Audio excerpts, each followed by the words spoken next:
C'est une motorisation de plus en plus plébiscitée par les Français, la motorisation hybride, ou plutôt devrais-je dire les motorisations hybrides, puisque derrière ce mot se cachent de nombreuses réalités technologiques. On vous explique tout dans ce nouveau numéro d'En route pour demain.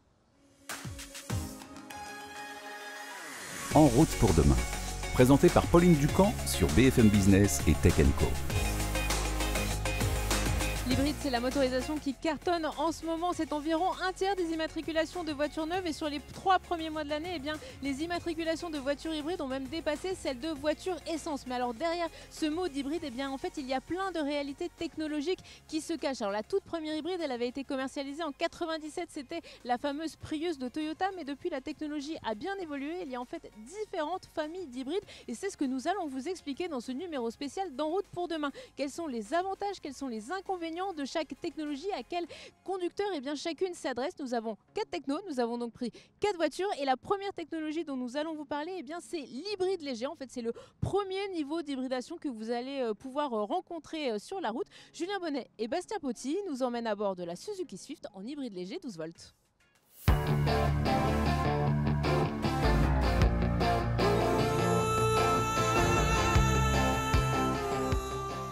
On démarre cette émission avec ce qui représente un premier palier dans l'électrification des véhicules avec cette Suzuki Swift équipée d'un moteur micro-hybride 12 volts. La marque japonaise vient en effet de lancer la 4e génération de sa citadine, concurrente notamment des Renault Clio ou Peugeot 208. Un modèle qui a enregistré plus de 9 millions de ventes depuis le lancement de la première génération en 2004 et qui a connu par ailleurs un joli succès en France. Et il y a justement du changement sous le capot sur la partie thermique de ce système micro-hybride. Suzuki est passé d'un moteur 4 cylindres à un moteur 3 cylindres, 82 chevaux, 1,2 litres, toujours 2 cylindrés, mais qui est censé être plus sobre. Pour la partie électrique, on reste sur une petite batterie, 12 volts, une centaine de watts, donc un dixième de kilowattheure. C'est très petit et ça a l'avantage de rester assez léger. Cette petite batterie, elle va récupérer en fait l'énergie cinétique du véhicule à la décélération et elle va pouvoir le restituer au moteur dans les phases d'accélération. L'idée, c'est bien sûr de réduire la consommation. On va voir tout de suite au volant ce que ça donne. Me voici au volant de cette nouvelle Suzuki Swift. Donc aujourd'hui, l'idée, ça va être de tester justement la promesse de la marque japonaise, une réduction d'1 litre au 100 de la consommation de carburant sur du trajet plutôt urbain. Nous, aujourd'hui, on a prévu de rouler une centaine de kilomètres sur un trajet plutôt mixte avec un peu plus de voies rapides, voir ce que ça donne niveau conso. Donc pour rappel, on est sur le modèle de lancement avec le moteur 1,2 litres et ce système micro-hybride. Le tout est associé à une boîte manuelle 5 vitesses et donc on va tester ça sur la route. Ça fait maintenant un peu plus de 50 km qu'on roule à bord de cette nouvelle Swift hybride et la première impression est plutôt bonne, que ce soit en termes de confort général ou bien de tenue de route. 3 cylindres, il se révèle pas trop bruyant puisque ça peut être un défaut souvent constaté sur ce type de moteur. Alors sur la partie micro-hybride, ce qui nous intéresse, elle reste aussi assez discrète. On va très peu le sentir à la décélération. En fait, c'est une voiture qui se conduit vraiment comme une thermique normale. Il faut bien rétrograder, notamment pour jouer du frein moteur. Et c'est lorsque ce frein moteur s'active que la batterie va se régénérer. Ensuite, à l'accélération, même chose. Le petit boost, il est quand même très léger, mais on sent bien que ça va apporter un petit peu de couple, surtout à bas régime. Donc on a très hâte de voir qu'est-ce que ça va donner niveau consommation. On rappelle qu'on est sur une voiture qui démarre à 17 790 €. Donc certes, c'est 2 000 € de plus que la précédente Swift, mais ça reste assez bien positionné, notamment face à ses principales concurrentes. Sur notre modèle d'essai, on est quand même sur une version très bien équipée avec régulateur adaptatif, suivi des lignes de la route, siège chauffant, bref, pas mal d'options qui font un véhicule assez complet pour à peine plus de 20 000 €. Toujours sur cette partie hybride, on va avoir notamment une petite animation entre les compteurs sur mon poste de conduite ou également sur l'écran tactile qui vont me permettre de constater justement ces petits mouvements d'énergie entre le moteur thermique et cette partie électrique. Nous arrivons à la fin de cet essai, donc c'est l'heure du bilan conso. On a roulé un peu plus de 100 km et la consommation, elle est à peine supérieure à 5 litres au 100. Donc ça, c'est globalement très positif pour cette petite citadine. Alors, la motorisation micro-hybride, elle est forcément pour quelque chose dans ce niveau de consommation, même si cette appellation, elle peut être un petit peu trompeuse. On n'est pas vraiment en possibilité de rouler en 100% électrique, par exemple, même sur une distance très courte. Ça va tout de même permettre de réduire la consommation et en fait, cette consommation faible, elle s'explique surtout par le poids très limité du véhicule. On est à 920 kg seulement en masse à vide sur notre modèle d'essai. Et la partie électrique, donc la petite batterie, l'alterno démarreur 12 volts, ça représente à peine une vingtaine de kilos, donc une architecture très faible en poids. Une motorisation qui reste donc séduisante pour arriver à un premier niveau d'électrification. Bon, quand je vous disais que l'hybride était une technologie aux multiples visages, eh bien ça commence dès l'hybride léger, puisqu'après la version 12 volts, nous allons passer à une version un peu plus puissante, l'hybride léger 48 volts. Julien Bonnet et Bastien Poty nous expliquent tout de suite la différence, cette fois-ci au volant d'un modèle Opel.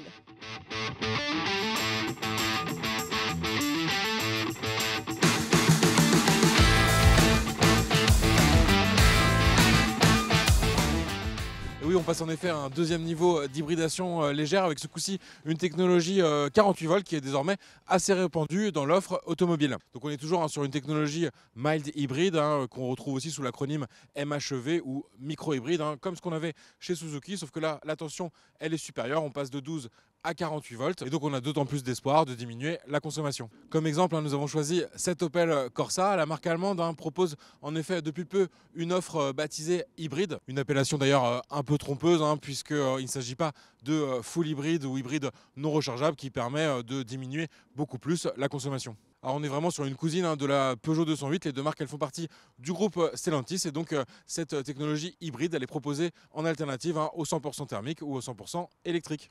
Nous voici à bord de cette Corsa et donc on est ici en finition GS, donc une version plutôt bien équipée et avec donc sous le capot le moteur 1,2 litre turbo essence de 100 chevaux. Comme sur la 208, ce moteur il est aussi proposé avec une puissance de 136 chevaux et on le rappelle au passage, un tout nouveau moteur 1,2 litre après les critiques subies par le moteur PureTech avec sa courroie qui baignait dans l'huile et qui a été remplacée par une distribution par chaîne.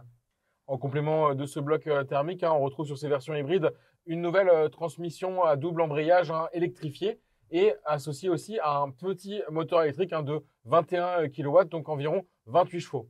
Du mild hybride plus en quelque sorte d'après Opel qui compte notamment sur une réduction de la consommation plus importante que sur des systèmes 48 volts plus classiques avec un alterno démarreur électrique. La promesse c'est de réduire la consommation de 1 litre au 100 en passant tout simplement sous les 5 litres. Donc on va voir tout de suite ce que ça donne sur la route. Alors ce qu'il faut retenir de la conduite sur cette Corsa hybride, c'est déjà au démarrage, on va avoir le moteur thermique qui va se déclencher forcément. Et après sur les phases de roulage donc à basse vitesse, on va en effet pouvoir un petit peu rouler en 100% électrique. Le moteur électrique en fait il va pouvoir déplacer uniquement le véhicule à très basse vitesse et sur une distance qui peut aller au maximum jusqu'à 1 km. Donc on va dire sur des manœuvres ou lorsqu'on roule dans un trafic très dense à moins de 30 km/h.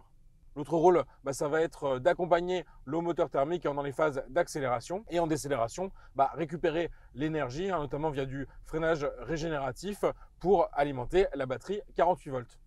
Une toute petite batterie, moins de 1 kWh, 0,9 kWh exactement, ou 900 Wh. Donc elle va forcément se décharger très vite dans son rôle d'accompagner le moteur thermique, mais l'avantage c'est qu'elle va aussi se recharger très vite. Alors l'idée, c'est vraiment pour le conducteur qu'on n'a rien à gérer, il n'y a aucun bouton pour forcer un mode hybride ou électrique, c'est vraiment le véhicule qui va justement arbitrer pour apporter cette puissance électrique pour soutenir le moteur thermique.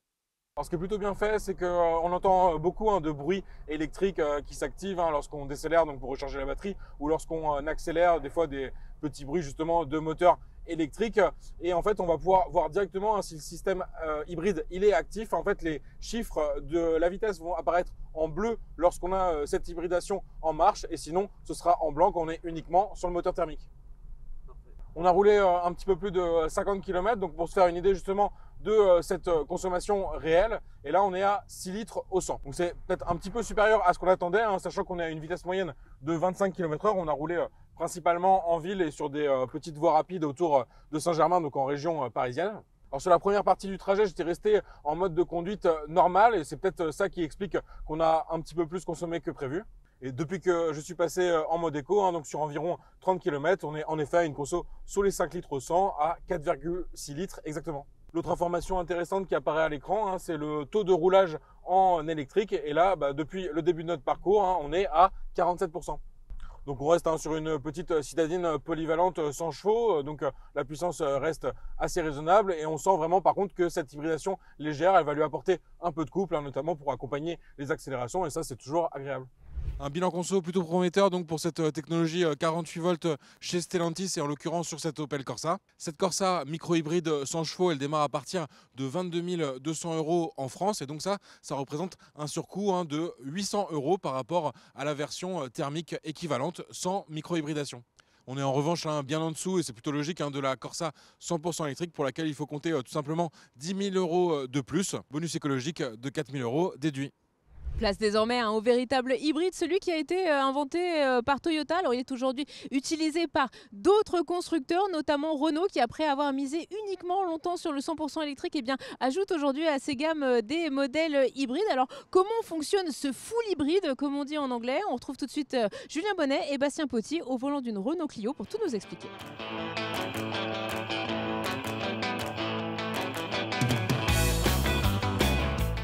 Et oui, cette motorisation hybride classique, auto-rechargeable ou non rechargeable, elle a été popularisée par Toyota depuis 1997, mais d'autres marques la proposent depuis, par exemple Hyundai ou bien Renault.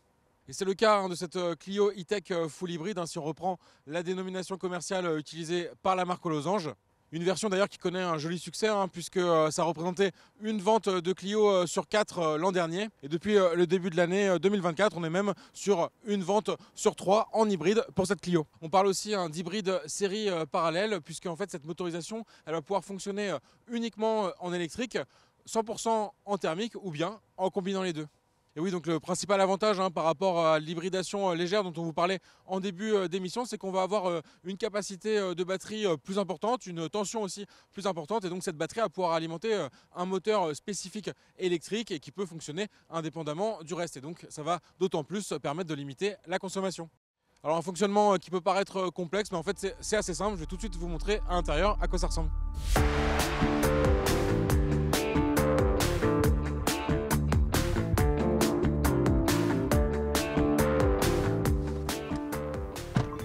Me voilà donc au volant de cette Renault Clio E-Tech full hybride. Voilà, donc je viens de la démarrer. On entend le moteur thermique qui se déclenche, mais en fait, voilà, il vient de s'arrêter parce qu'en fait, il a juste rechargé ponctuellement la batterie pour atteindre un niveau, on va dire, correct, parce que la plupart des démarrages vont se faire en électrique et même le roulage à basse vitesse, en général, vous êtes en 100% électrique. Sauf que la batterie, elle fait une taille relativement limitée, 1,2 kWh. Donc en fait, elle va régulièrement se vider, mais se recharger aussi ponctuellement, soit en récupérant l'énergie depuis les roues, soit avec donc le moteur thermique qui se déclenche, avec la possibilité soit d'entraîner la traction en complément de la batterie, soit simplement de recharger cette batterie. Alors ça peut sembler complexe comme ça, mais l'idée c'est que c'est vraiment la voiture qui va gérer la répartition entre motorisation thermique, électrique ou les deux pour vraiment réduire la consommation. Nous on a roulé un petit peu plus de 120 km cette semaine en région parisienne, donc principalement de la ville mais aussi un peu de voies rapides jusqu'à 90-110 km/h et on est quand même sur une consommation de 5 litres au 100, donc ça c'est quand même très positif pour une citadine polyvalente en motorisation essence. Alors le point positif c'est qu'on va avoir une utilisation très proche d'une voiture 100% électrique sur les phases de roulage en ville sous les 50 km/h. Alors forcément, avec une batterie d'une capacité relativement limitée, le moteur thermique va souvent chercher à la recharger. En fait, cette jauge d'autonomie de la batterie, elle va varier de manière assez rapide. Et quand elle passe sous la moitié, en général, le moteur thermique va souvent s'activer. Donc ça peut arriver par exemple à un feu rouge ou même lorsqu'on roule uniquement via l'électrique. Le moteur thermique qui se déclenche, mais pas forcément pour alimenter les roues, mais uniquement pour recharger cette batterie. Et ça va se matérialiser sur l'écran des compteurs, mais aussi l'écran central où vous allez pouvoir voir en temps réel à quoi servent les différents moteurs. Cette motorisation hybride chez Renault, elle se compose d'un moteur essence 1,6 litres qui est couplé à un moteur électrique et également à un alterno démarreur. Donc le tout offre une puissance totale cumulée de 145 chevaux. Donc autant dire qu'on en a sous la pédale sans avoir une conduite très sportive pour réaliser la plupart de ses actions au volant.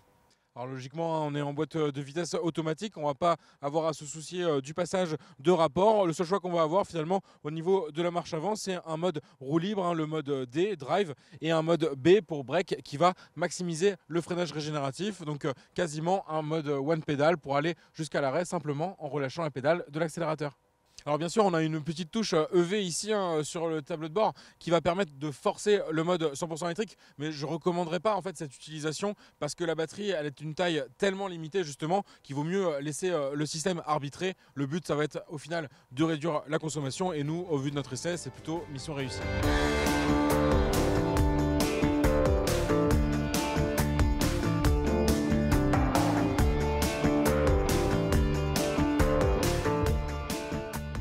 Bilan de cet essai, cette motorisation hybride non rechargeable, elle se révèle donc assez convaincante, que ce soit en termes de dynamisme à la conduite comme de réduction de la consommation, c'était notre objectif principal. Avec une consommation un peu inférieure à celle mesurée lors de notre essai, Renault promet 900 km d'autonomie sur un seul plein et donc ça c'est quand même une sacrée performance sur un réservoir qui fait seulement 39 litres. Alors cette motorisation full hybride chez Renault, elle démarre à partir de 23 800 € sur cette Clio en finition de base. Pour se rendre compte, c'est 4 000 € de plus que la Clio équivalente, mais en motorisation essence TCE 90 chevaux. Sur notre modèle d'essai en finition Esprit Alpine et donc haut de gamme, on est plutôt sur un prix de départ autour des 27 600 €. On dispose de 145 chevaux, donc il y a aussi un gain en puissance à travers cette hausse de prix. Rouler en tôle électrique, c'est aussi possible avec l'hybride rechargeable, cette fois-ci sur de plus longues distances. Alors cette technologie, c'est la plus complexe puisqu'elle combine dans un seul véhicule une voiture thermique et une voiture électrique. C'est aussi la plus décriée puisque si on ne recharge pas la batterie, eh bien ça ne sert pas à grand-chose. Alors comment fonctionne l'hybride rechargeable? C'est ce que nous allons voir dans un dernier essai, toujours avec Julien Bonnet et Bastien Potti.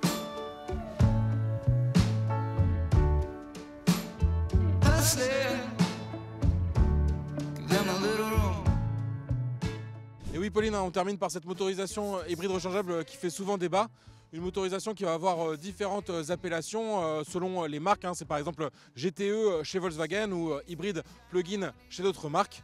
Plug-in, donc le fait de pouvoir se brancher, qu'on va également trouver dans l'acronyme PHEV ou PHEV en anglais pour Plug-in Hybrid Electric Vehicle. Le meilleur des deux mondes avec une partie thermique, en général plutôt un moteur essence et également un moteur électrique mais qui va être associé à une batterie d'une capacité plus importante que dans un véhicule hybride non rechargeable. Et donc l'idée c'est qu'on va pouvoir rouler en mode zéro émission sur plusieurs dizaines de kilomètres, en général environ 50, mais certaines marques proposent un peu plus. Alors c'est le cas de ce tout nouveau Toyota CHR qui propose pour la première fois une motorisation hybride rechargeable et qui offre 66 km d'autonomie théorique. Et donc ça, pour la marque japonaise, c'est totalement suffisant pour les trajets du quotidien puisqu'un conducteur en Europe, il roule en moyenne chaque jour un peu moins de 45 km. Au programme, un moteur électrique de 163 chevaux placé à l'avant et qui est relié à une batterie d'une capacité de 13,6 kWh. Donc pour se rendre compte, c'est environ la moitié de la capacité de la batterie qu'on va retrouver dans une voiture 100% électrique de petite taille comme la Dacia Spring. Et sur la partie thermique, on retrouve un moteur essence 2 litres qui offre une puissance de 143 chevaux. Et donc les deux moteurs, quand ils agissent de concert, ils offrent une puissance cumulée de 223 chevaux. Du coup, on a envie de voir ce que ça donne niveau consommation. C'est parti! Nous voici au volant de ce nouveau CHR PHEV et donc pour alterner entre les différents modes de conduite, plutôt de motorisation, tout va se jouer au niveau de ces deux boutons sur la console centrale. Alors ce premier bouton il va me permettre d'alterner entre mode hybride et mode électrique forcé et donc c'est ça les fameux 66 km d'autonomie annoncés en zéro émission, on pourra même atteindre 100 km en ville. A noter qu'on va pouvoir aussi rester appuyé sur ce bouton pour déclencher une recharge de la batterie via le moteur thermique. Alors c'est pas recommandé parce que forcément ça va faire gonfler la consommation, mais ça peut être pratique dans certains cas quand on n'a vraiment aucune solution pour se brancher.